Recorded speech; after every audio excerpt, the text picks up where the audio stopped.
बाजार में एक अच्छा सेटअप दिख रहा है, ग्रीन में है, निफ्टी करीब 30 पॉइंट और बैंक निफ्टी फ्लैट, लेकिन मिड कैप में आज 125-150 पॉइंट की तेजी बन रही है।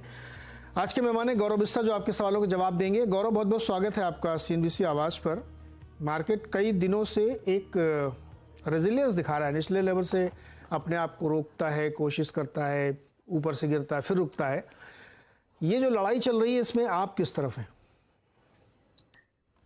Good morning Neeraj ji. देखिए, यहाँ पे रुझान पॉजिटिव ही है और फिलहाल जो उछाल निफ्टी दिखा रहा है उसका मध्यांतर जो कहा जाए वो 17,855-60 का रहेगा। एक बार निफ्टी 17,860 के ऊपर क्लोज दे दिया तो मुझे लगता है एक अच्छी अवसर आपको देखने मिल सकती है टुवर्ड्स 18,200। तो मैं बुलिश कैंप में ही रहूंगा। हमने अपने क्लाइंट्स को पिछले महीने बाय भी करा था, 17,000 के थोड़ा नीचे भी निफ्टी आया था तो हमने बाय भी करवा था। हमारे लिए 18,000 के थे, थोड़ा सा बुक करवा के प्रॉफिट हमने अपने लक्ष्य को थोड़ा रिवाइज करके 18,200 किए। तो सपोर्ट्स अच्छे हैं नीचे लेवल पे, 17,500 पे अच्छा एक सपोर्ट चल रहा है, इलेक्ट्रिक काउंट्स भी अच्छे चल रहे हैं। यहाँ पे बस एक इमीडिएट हर्डल जो है वो 17,860 का है स्पॉट में। इसके ऊपर क्लोजिंग आती है, ये कॉन्कर अगर हो जाता है तो एक छोटा इन्वर्जन शोल्डर ब्रेकआउट आपको देखने मिलेगा स्पॉट के अंदर, और एक मूव जो है तुरंत आपको 18,200 के लिए देखने मिल सकता है। ओके, तो ये राय बन रही है निफ्टी और बैंक निफ्टी में। अच्छा, बहुत सारे स्टॉक्स भी आज हरकत में है, कुछ नतीजों की वजह से, कुछ अदरवाइज। कोई स्टॉक आपके रडार पे आया है क्या? देखिए, एक स्टॉक जो हमने अपने क्लाइंट्स को भी अभी दिलवाया है एज अ डिस्क्लेमर, वो है आरबीएल बैंक।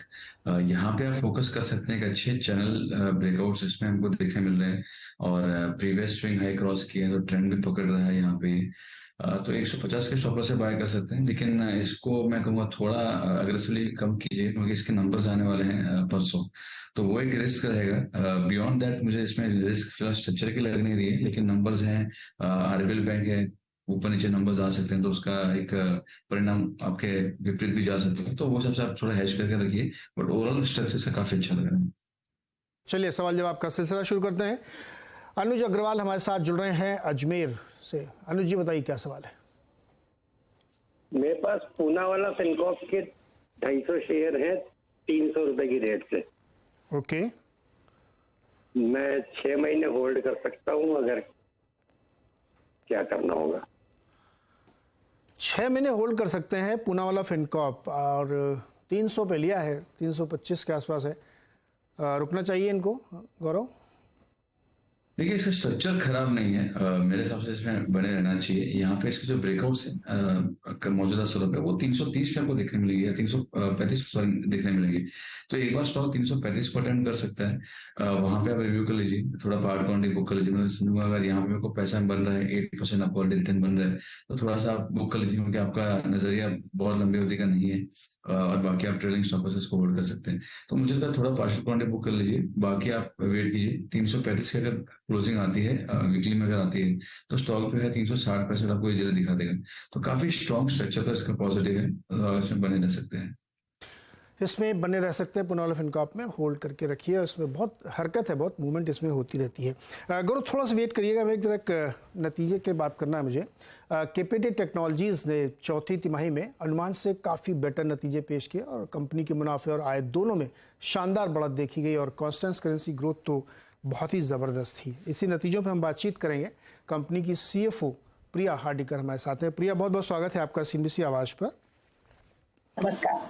CC ग्रोथ 8.5%, बहुत ही शानदार, बहुत ही स्ट्रॉन्ग ग्रोथ है, और डॉलर रेवेन्यू में 12% की ग्रोथ है। डील विंस भी बहुत अच्छी है, क्वार्टर ऑन क्वार्टर 55% की मूवमेंट, साल दर साल देखें तो 225% की उछाल। ये आप 100% आपका रेवेन्यू हमारे ख्याल में एक ऑटो सेगमेंट से ही आता है। यस, सो देखो, आप देखोगे हमारी इंडस्ट्री जो है मोबिलिटी इंडस्ट्री, हाँ, जैसे आप जानते हैं, एक बहुत ही बड़ी लार्ज कंट्रीब्यूटर है एक कार्बन फुटप्रिंट की ओर, और उसमें ये इंडस्ट्री में इसी वजह से बहुत सारी इन्वेस्टमेंट भी हो रही है टुवर्ड्स एक सस्टेनेबल फ्यूचर की तरफ। और हमारा जो बिजनेस मॉडल है, और हम जो है एज केपीआईटी, हम इस इन्वेस्टमेंट में और एक सस्टेनेबल फ्यूचर की ओर हमारी इंडस्ट्री में बहुत इंटेंसली इन्वॉल्व है। हमारी टेक्नोलॉजी लेड ऑफरिंग जो है, जो सॉल्यूशंस है, ये एक एक तरह से उस ट्रांसफॉर्मेशन के लिए जिम्मेदार भी है। सो आप एक ये मैक्रो एनवायरनमेंट में देखेंगे तो देन आपको इतनी बहुत सारी चौंक देने वाली बात नहीं हो सकती है। इसलिए मैं बोलना चाहूंगी कि हमारी एक कमिटमेंट जो है हमारे विजन की ओर, कि creating a safer, cleaner, smarter world, उसी वजह से हम लोग एक अच्छी तरह से एक जुड़ गए हैं एक प्लान सस्टेनेबल फ्यूचर की ओर, our clients in mobility industry. तो इसी वजह से हमारा जो डिमांड एनवायरनमेंट है एक तरह से बहुत रोबस्ट है। तो उसी बैकग्राउंड में आप देखोगे तो FY23 ये साल जो आपने अभी अभी कहा, एक बहुत ही सेटिस्फाइंग ईयर था। मार्जिन एक्सपांशन भी हुआ है। आपने जैसे कहा, मैं एक बार वापस दोहराना चाहूंगी कि 11 क्वार्टर्स, 11 क्वार्टर्स का हमारा सीक्वेंशियल ग्रोथ है of in revenues, in profits. आप अगर गौर करोगे तो एक 6-7 महीनों में हमने 2 बहुत बड़ी, जैसे आप बोलोगे, मेगा एंगेजमेंट्स भी और डील्स स्ट्रेटेजिक क्लाइंट्स की तरह हमने एक डिक्लेयर की थी। एक रेनो के साथ था, एक होंडा के साथ था। तो हमारी एक तरह से पार्टनरशिप होती है। और ये एक तरफ से ये मोबिलिटी इंडस्ट्री का रोबस्ट एनवायरनमेंट, हमारे T25 क्लाइंट्स, स्ट्रेटेजिक क्लाइंट के साथ हमारी एंगेजमेंट, ये दोनों के साथ आप अगर जुड़ जाओगे तो आपको इतनी विश्वास दृढ़ता आएगी कि हमारा जो ग्रोथ है एक तरह से सस्टेनेबल और हेल्दी है। और इसी वजह से हम बहुत ही स्ट्रांग फुटिंग पे है। और हमें ऐसा लगता है कि पिछले 3-4 साल तक हमें बहुत ही अच्छी विजिबिलिटी है हमारे क्लाइंट के साथ, दैट हमारा ग्रोथ बरकरार रहेगा। एक चीज समझाइए, हमने अगर आप पिछले प्रिया एक मिनट रुकिए आप। मुझे ये समझाइए, जब देखिए एक्चुअली क्या होता है, कई बार जब ऐसा परसेप्शन एटमॉस्फेयर है जहाँ पे बहुत चिंता आईटी सेक्टर की जताई जा रही, वहाँ पे आपके टू गुड टू बिलीव वाले नंबर होते हैं, but we have to believe it. जहाँ पे ऑटो सेगमेंट में स्लम्प है, इवन जो ESG compliance company, pure green company, उसमें भी प्राइस कट करके गाड़ियाँ बेची जा रही हैं। आज ही खबर आई कि 2 दिन पहले यूरोप में एक कार्बन टैक्स भी इम्पोज कर दिया गया जो 2026 से इम्प्लीमेंट हो जाएगा। इन सब के बीच में ऑटो सेल्स आपको लगता है कि ऐसे ही ग्रो करती रही, कोई चिंता नहीं लग रही आपको? हमारा जो बिजनेस है वो हमारे क्लाइंट्स के R&D स्पेस में होता है। हाँ। उनका जो R&D है, जो उनके अगले 5-6 सालों के साथ उनके सस्टेनेबल और उनके नई सॉफ्टवेयर डिफाइंड व्हीकल की ओर है। तो ये जो सॉफ्टवेयर डिफाइंड व्हीकल का उनका कमिटमेंट है, उनका R&D है, ये उनके पोजिशनिंग के लिए भी बहुत जरूरी है। और इस वजह से उनका R&D इन्वेस्टमेंट तो वो कम नहीं कर सकेंगे, बिकॉज वो उनका यूनिक पोजिशनिंग है। और इसी वजह से आप अगर देखोगे तो हमारी पाइपलाइन भी बहुत स्ट्रांग है। हमारे Q4 विंस अगर आप देखोगे तो उसकी TCV जो बोलते हैं $400 मिलियन के ज्यादा है। तो ये कोलैबोरेशन हमारे क्लाइंट के साथ और उनकी जो जर्नी है फ्यूचर की तरफ, सस्टेनेबल फ्यूचर की तरफ, जिसको हम बोलते हैं सॉफ्टवेयर डिफाइंड व्हीकल, और एक तरह से इनोवेशन होगा मोबिलिटी इंडस्ट्री में। थोड़ा सा मैं पीछे जाऊंगी, थोड़ा माइक्रो एनवायरनमेंट में वापस। अगर आप देखोगे तो मोबिलिटी इंडस्ट्री में बाकी के इंडस्ट्री की तरह इतना बड़ा इनोवेशन कई सालों से नहीं हुआ है, जैसे टेलीकॉम में है या किसी और में है। तो सॉफ्टवेयर एक तरह से ये इंडस्ट्री में बहुत ही बड़ा इनोवेशन होने वाला है। और ये इनोवेशन की वजह से हमारा जो टेक्नोलॉजी लेड बिजनेस है एक तरह से बहुत ही अच्छे स्वीट स्पॉट पे है।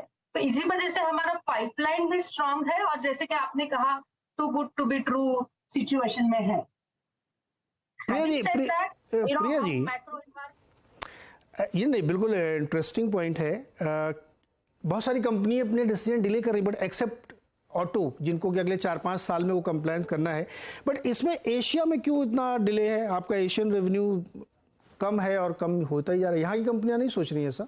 नहीं, एक्चुअली आप देखोगे कि पिछले साल का जो हमने आउटलुक दिया है, किसी रेवेन्यू ग्रोथ ऑफ 27 to 30%, जिसमें एशिया का योगदान बहुत ही भारी होगा। अभी ऐसे हुआ है कि हमारी एक्विजिशंस जो हुई है ये साल में, ये बहुत सारी तीनों एक्विजिशन यूरोप में हुई है। इसी वजह से ये क्वार्टरली परफॉर्मेंस ऐसे दिख रहा है, बट ये अगले सालों का एक तरह से बैरोमीटर नहीं है। अगले साल में आप देखोगे कि हमारी एशिया की ग्रोथ बहुत ही होगी। आपको याद होगा 1-2 महीने पहले हमने होंडा का एक स्ट्रेटेजिक अकाउंट की तरफ एक बहुत बड़ी अनाउंसमेंट भी की है। Honda, as you know, is based out of Japan और हमारा बिजनेस वहां पे बहुत ही स्ट्रांग है। तो एशिया में हमारा बिजनेस बढ़ेगा और अगले सालों की growth Asia, Europe and America तीनों ज्योग्राफीज में बरकरार रहेगी। अच्छा, ये जो आपने मार्जिन का गाइडेंस दिया है 19 से 20% का, लगातार बढ़ता ही जा रहा है, तो ऑप्टिमम या रीजनेबल लेवल क्या होगा?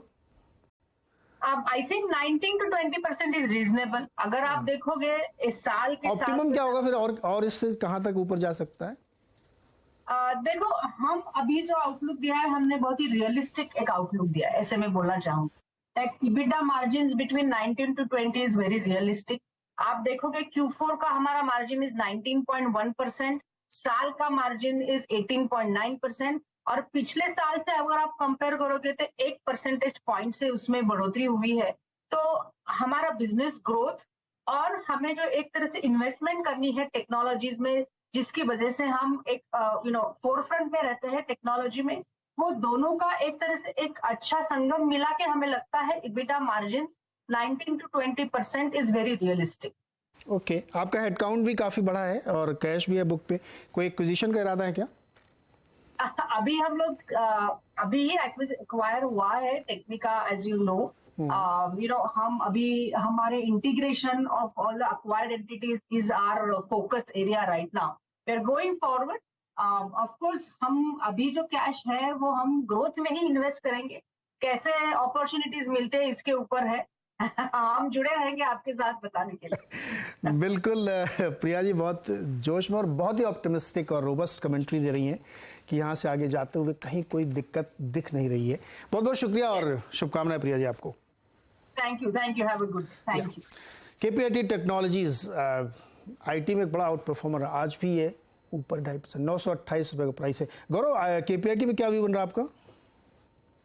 देखिए, KPIT हमने अंचल सुना पे as a matter of fact हमने दिया भी था एक टेक्निकल रिपोर्ट के ऊपर, बट हमने भी बुक करवा दिया प्रॉफिट। हमने क्लाइंट को भी कहा कि फिलहाल बुक कर सकते हैं। शॉर्ट टर्म में इसका 950 960 पे थोड़ा सा हर्डल लग रहा है।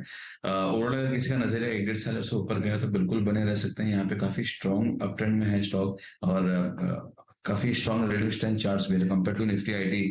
इसके चार्ट्स काफी स्ट्रॉन्ग है, तो one of the strongest name IT space. किसी का नजरिया 1-1.5 साल का है तो होल्ड कर सकते हैं। किसी का नजरिया अगर 2, 4, 5, 10 दिन या 1 महीने का है तो बुक कर सकते हैं।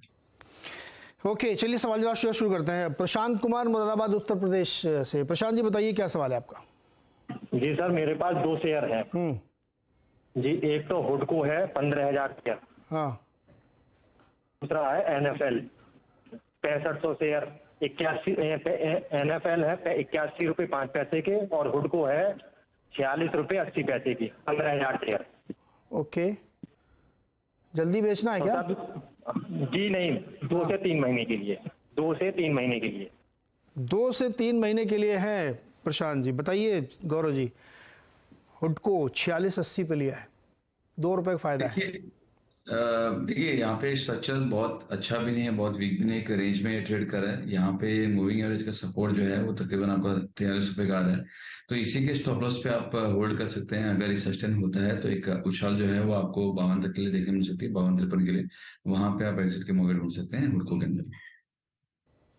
और ये दूसरा NFL अच्छा है। देखिए, एक अच्छा ब्रेकआउट हमको देखने मिला है, और ब्रेकआउट्स के ऊपर फिलहाल सस्टेन कर रहा है। ये जो है थोड़े वोलेटाइल काउंटर्स है, मतलब एक ट्रेंड पकड़ के कंटिन्यूस चलते रहे वैसा नहीं है। चाहे आप NFL ले लीजिए, चाहे आप RCF ले लीजिए, काफी अच्छे ब्रेकआउट्स हमको मंथली चार्ट पे वहां पे भी देखने मिले, लेकिन सस्टेन नहीं हो पाता है, बार बार ऊपर नीचे कर रहा है।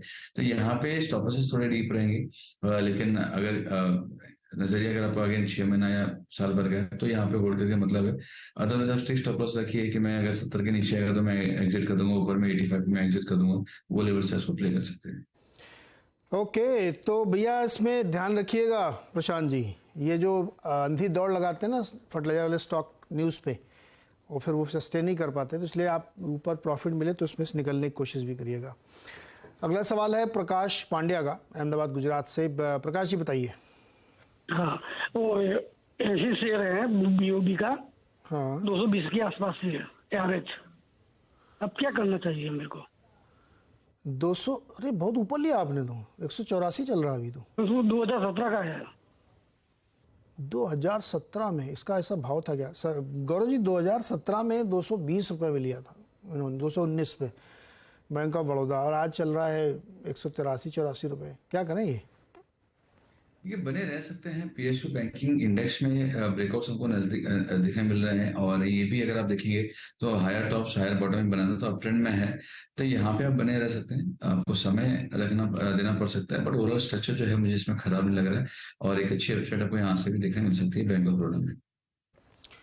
ओके, इस पे बने रह सकते हैं। वैसे सरकारी बैंकों में मोमेंटम आता, लेकिन 2017 में इसने बहुत ऊपर लिया था, उसके बाद तो बहुत दिन तक ये नीचे नीचे ही रहा, और उसमें ये इसको बर्दाश्त करते रहे। अच्छा, मुझे 2 स्टॉक पे राय चाहिए आपकी, एक गोदरेज कंज्यूमर पर और एक रेमंड पे। इसमें एक प्रेस कॉन्फ्रेंस, एक खबर भी आने वाली है कुछ। कौन सा शेयर आपको ठीक लग रहा है इसमें से, या दोनों नहीं लग रहे हैं, ये दोनों अच्छे लग रहे हैं? देखिए, गोदरेज कंज्यूमर की अगर बात किया तो यहाँ पे मैं नहीं समझता हूँ कि एक अच्छे बाइंग के मौके नजर आ रहे हैं। जो प्रीवियस इसका हडल था 980 का, वहीं से ये रिवर्सल हुआ है। किसी को अगर बाय करना है तो 980 के ऊपर क्लोजिंग आती है तो बाय कर सकते हैं। आपको 7-8% एक क्विक मूव आपको देखने मिल सकता है, तो यहाँ पे मेरे लिए अवॉइड होगा। किसी के पास अगर है तो एग्जिट की मौके ढूंढिए। वहीं अगर बात की जाए रेमंड की, तो काफी एक अच्छा इसमें ब्रेकआउट हो रहा है। अगर कल वीकली क्लोज जो है अगर ये आता है आपको 1660 वगैरह के ऊपर आता है, तो फिर एक फ्रेश अपसाइड आपको देखने मिल सकती है 10 से 15% की। तो यहाँ पे स्ट्रक्चर अच्छा है, एक स्ट्रॉन्ग अप ट्रेंड में है स्टॉक। मल्टीपल टाइम फ्रेम्स में आपको ब्रेकआउट्स आपको देखने मिल रहे हैं, और एक अच्छा खासा आपको आउट परफॉर्मेंस नजर आ रहा है। तो यहाँ पे बाय नहीं करूंगा मैं। अगर यहाँ पे बाय कर भी रहे हैं तो थोड़ा रिस्क रहेगा, क्योंकि वीकली क्लोज तक हुआ नहीं है। बट कोई भी डिक्लाइन मिलती है, या कल अगर यहाँ पे भी बंद होता है 1700 पे, तो आप बाय कर सकते हैं। ओके, ये राय बन रही है रेमंड पे और गोदरेज कंज्यूमर पे। चलिए एक और सवाल लेते हैं। हमारे साथ है निर्मल विश्वास, और निर्मल जी सवाल पूछना चाहते हैं। निर्मल जी बताइए, क्या सवाल है आपका? हाँ हाँ सर, नमस्कार नमस्कार। मैं सीएनबी से आवाज सुनता रहता हूँ हर दिन जी। तो मुझे अच्छा लग रहा है। मेरा सवाल भी आज आपने दिया है। आप ही के लिए सर हम लोग हैं एकदम, बताइए सर। अच्छा जी, मेरे पास कावेरी सीड का 20 शेयर है, 610 रुपया में लिए थे। हाँ, लेकिन सर वो कभी 610 जा नहीं पा रहा है, तो मैं इस समय क्या करूं? क्योंकि रिजल्ट सीजन आ रहा है, और मैं क्या कर सकूं, मुझे बताइए। और मेरे पास है sir Piramal enterprise. Piramal enterprise मेरे पास 14 शेयर है सर, 1390 रुपया में लिया था। और उसके चलते सर कुछ पीपीएल फार्मा का भी 40 शेयर मिला है। हाँ, तो मैं कुल मिला के पीपीएल एंटरप्राइज और पीपीएल फार्मा में भी क्या करूं सर? ओके, दोनों लेते हैं। गौरव, पहले कावेरी सीड्स 610 पे लिया था और वहां से गिर के काफी नीचे आ गया है, क्या करना चाहिए इनको? देखिए, ऐसा कोई रीजन है नहीं कि किसी को इसमें बाइंग के मौके ढूंढने चाहिए केएसएल में। यहाँ पर अगर आप देखें तो एक पिछले 2 या 3 साल, इवन आप अगर 4-5 साल के भी चार्ट देखेंगे तो एक दायरे में ये ट्रेड कर रहा है। तो एक रैंडम पॉइंट पे आप बाय करेंगे और उसको होल्ड करेंगे, उस तरह से हो जाएगा। तो टाइम करेक्शन में और आपको नजदीक देखने मिल सकता है। तो मैं ये नहीं कहूँगा यहाँ पे बड़ा फॉल आएगा, बट टाइम करेक्शन रहेगा। अभी 6 महीने बाद ऊपर आएगा या साल भर के बाद ऊपर आएगा, ये बोलना मुश्किल है, क्योंकि एक रेंज में ये स्टॉक जो है ट्रेड कर रहा है। तो फिलहाल आप इसमें बने रह सकते हैं, लेकिन आपको टाइम इसमें काफी देना पड़ेगा। रही बात पिरामल एंटरप्राइज की, तो यहाँ पे भी अगर आप ओवरऑल देखेंगे तो लोअर टॉप लोअर बॉटम बन रहे हैं आपको वीकली चार्ट्स के अंदर। तो ट्रेंड यहाँ पे वीक है। अच्छी बात है, एक सिल्वर लाइनिंग से जो कहूँ है वो ये है कि 650 का काफी स्ट्रॉन्ग सपोर्ट है। पिछली बार जुलाई अगस्त 2020 में यहीं से एक उछाल हमको देखने मिली थी, तो वो इसके सपोर्ट्स पर आप देख सकते हैं। तो स्ट्रक्चर इसमें बहुत अच्छा करूँ वैसा नहीं है, लेकिन एक ही पॉजिटिव चीज है कि 650 के सपोर्ट से ये भागा है। तो आपके जो स्टॉप लॉस होगा 650 का होगा। उसके नीचे अगर क्लोजिंग अगर आती है तो स्टॉक में काफी दिक्कतें बढ़ सकती हैं, और 500 को भी छू सकते हैं। तो ये आपके लिए राय होगी पिरामल एंटरप्राइज में। पिरामल फार्मा रिसेंट लिस्टिंग है, ज्यादा इसमें चार्ट हिस्ट्री अवेलेबल नहीं है।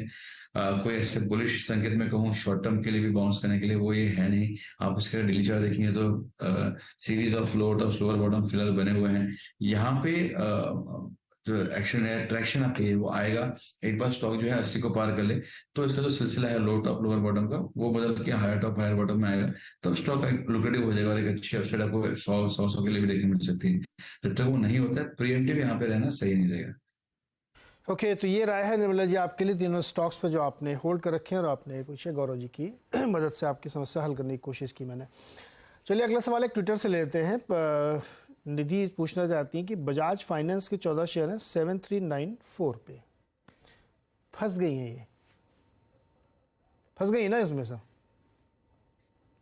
देखिए, एक होता है कि आप ऐसे कोई स्टॉक में फंसे हैं जिसके फंडामेंटल से बैक नहीं है, ये जो फेवर में भी नहीं रहता है। ये स्टॉक अगर आप कहीं फंस भी जाए तो एक है कि निफ्टी स्टॉक है और it has history of strong performance, तो यहाँ पे आपको टाइम देना पड़ सकता है, पर मुझे स्ट्रक्चर बहुत खराब करे ऐसा है नहीं। देखिए, एक मंथली चार्ट्स पे 5,000 से 5,500 एक अच्छा बेस फॉर्मेशन था, वहीं के आसपास कंसोलिडेट करके आप स्टॉक जो ऊपर जाने की तैयारी करें, तो यहाँ पे बात यह है कि आपको समय देना पड़ सकता है, बट ज्यादा करेक्शन यहाँ से लगना है कि ये 6,000 का स्टॉक वापस 3,000 हो जाएगा, 2,500 हो जाएगा, वो मुझे लग नहीं रहा है। शायद यहाँ से और अगर मार्केट करेक्ट होते हैं तो 7-8%, 10% की बात हो सकती है, बट यहाँ से मेजर फॉल नजर नहीं आ रहा है, तो यहाँ पे आप बने रह सकते हैं। इसमें आप बने रहिए निधि जी, और चूंकि फंडामेंटली ठीक है, रिजल्ट भी इसके अच्छे आए थे, हालांकि बहुत ऊपर लिया था आपने उसके नीचे। अच्छा, निखिल शाह जी ने एक ट्विटर पर सवाल भेजा है, इन्होंने बैंक निफ्टी अप्रैल की 42,300 की कॉल के 2 लॉट लिए हैं 360 रुपए पे। 42,300 क्या करना है इनको? देखिए, पैसा एक बार के लिए आ रहा है, अगर तो आप एक बार इसमें प्रॉफिट है तो आप उसको बुक कर सकते हैं। मैं रीजन इसलिए कहूँगा क्योंकि थोड़ा सा आपको यहाँ पे आवली चार्ट पे डाइवर्जेंसेस देखने मिलेंगे, जहाँ पे आपका प्राइसेस ऊपर जा रहे हैं बट आपके आरएसआई ऊपर जा नहीं रहे, और एक इमीडिएट हर्डल भी है जहां से आज ये घुमा है, तो आज से जो डे हाई पकड़ लीजिए या 43,000 का लेवल पकड़ लीजिए, इसके ऊपर अगर क्लोजिंग आती है तो एक अच्छी अपसाइड आपको 500-700 पॉइंट की आ सकती है, बट वो क्लोजिंग आ जाएगी या कल आएगी या कब आएगी बोलना मुश्किल है। तो फिलहाल अगर आप प्रॉफिट में तो बुक करना सही होगा। आरवीएनएल को महारत्न का दर्जा मिल गया है, और यही सवाल है प्रसन्न का। 500 शेयर ले रखे हैं 24 रुपए के भाव पे, प्राइस तो बड़ा अच्छा है, क्या इनको बेच देना चाहिए? कौन से स्टॉक की बात कर रहे हैं? आरवीएनएल, रेल विकास निगम। देखिए, एक मल्टीप्लेयर स्टॉक हो चुका है, हमने अपने क्लाइंट्स को भी 30-35 में दिला था, हम तो कभी के निकल चुके हैं। यहाँ पे मैं कहूँगा एक बार के लिए थोड़ा क्वांटिटी बुक जरूर आपको करनी चाहिए, क्योंकि इसके ट्रेलिंग स्टॉप लॉसेस भी काफी डीप आएंगे। इसका जो प्रीवियस ब्रेकआउट था नीरज जी, वो था 85 रुपए का, तो वो आपके लिए ट्रेलिंग स्टॉप लॉस हो जाएगा। तो यहाँ पे थोड़ा क्वांटिटी आप बुक कर लीजिए पार्ट, बाकी आप इसको राइड कर सकते हैं। आरवीएनएल, अच्छा इसका चार्ट दिखाइए, 1.5 साल लंबा वाला, जितना लंबा आपके पास हो। कितना ये भाग चुका है? 24 रुपए में इन्होंने लिया है, 200% 12 महीने में। और बड़ा चार्ट है क्या आपके पास? नहीं है। तो अब 24 रुपए से मतलब कितना, 8 गुना हो गया है 200%? नहीं, 8 गुना कहाँ हुआ, 4 गुना हुआ है 24 रुपए से। गौरव, एक चीज़ मुझे बताइए, जैसे मान लीजिए आपने कोई स्टॉक खरीदा और आप ये एक्सपेक्ट करते हैं कि ये मल्टी बैगर बने, 2-3 गुना हो जाए, तो उसके लिए आप 5 साल का कम से कम समय रखते हैं। अगर कोई चीज़ आपकी 1 साल में ही 4 गुना हो जाए, 24 रुपए वाला माल 100 रुपए हो जाए, तो उसको बेच देना चाहिए तुरंत? तो पूरा क्वांटिटी नहीं, लेकिन अगर आपको लग रहा है कि यहाँ से 3 गुना 4 गुना होगा और वो डबल हो चुका है, तो मैं पार्शियल क्वांटिटी जरूर बुक करता हूँ। देखिए नीरज जी, अगर आपके उम्मीद से जल्दी अगर आपको पैसा बनता है तो हमेशा एक बार प्रॉफिट जो है वो पॉकेट में ज्यादा अच्छा लगता है रादर देन आपके लेजर में।